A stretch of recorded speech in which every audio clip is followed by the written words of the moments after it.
December 1963। পুরো America জুড়ে তখন রাজনৈতিক অস্থিরতা। একদিকে প্রেসিডেন্ট কেনেডি হত্যার জ্বর, অন্যদিকে ভিয়েতনাম যুদ্ধে আমেরিকার সরাসরি জড়িয়ে পড়া। এই অস্থিরতার মধ্যেই সান ডিয়েগোতে দুই কিশোর ঠিক করল তারা এমন কিছু করবে যা দেখে পুরো বিশ্ব অবাক হয়ে যাবে। তখন ক্রিসমাসের ছুটি, স্কুল বন্ধ, অলস সময়। তারা ভাবল মানুষ সবচেয়ে বেশি কতদিন না ঘুমিয়ে থাকতে পারে সেটাই পরীক্ষা করবে তারা। কিশোর দুজনের নাম ব্রুস ম্যাকালিস্টার এবং র্যান্ডি গার্ডনার। কিন্তু কে জেগে থাকবে আর কে পাহারা দেবে?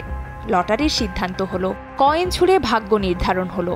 জেগে থাকতে হবে র্যান্ডিকে, পাহারা দেবে ব্রুস। তবে ব্রুসের তো ঘুম আসবেই, তাই সাহায্যের জন্য যোগ দেয় তাদের আরেক বন্ধু জো মার্সিয়ানো। প্রথম 2 দিন খুব স্বাভাবিকভাবেই কাটছিল। শুধু কোকাকোলা পান করে, ঠান্ডা পানিতে গোসল করে আর হাই ভলিউমে গান শুনে নিজেকে জাগিয়ে রাখে র্যান্ডি।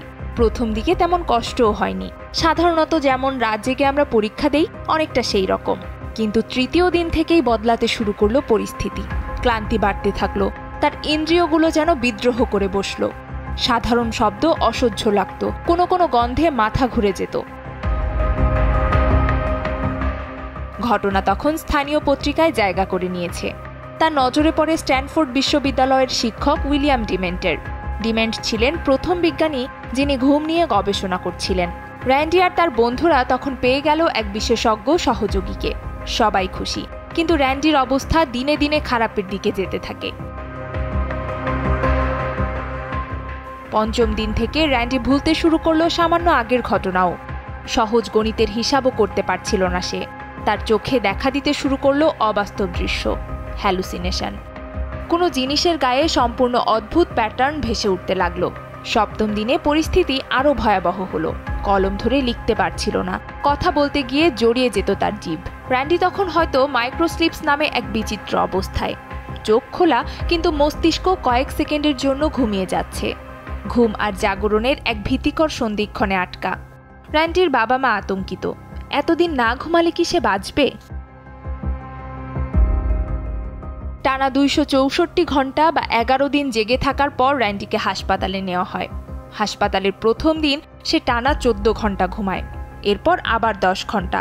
গবেষণায় দেখা যায় জেগে থাকার সময়ও র্যান্ডির পুরো মস্তিষ্ক একসঙ্গে জেগেছিল না। মস্তিষ্কের কিছু অংশ ঘুমাচ্ছিল, কিছু অংশ জেগে কাজ চালাচ্ছিল, যেন মস্তিষ্ক নিজেই তৈরি করেছে ক্যাটন্যাপ মডেল। তাকে যখন পরে প্রশ্ন করা হলো কিভাবে সে এতদিন জেগে থাকতে পেরেছে, র্যান্ডি খুব স্বাভাবিকভাবে বলেছিল, it's just a mind over matter. পরে অনেকে চেষ্টা করলেও স্বাস্থ্য ঝুঁকির কারণে Guinness book of world records এই ধরনের কোনো রেকর্ডকে আর স্বীকৃতি দেয় না।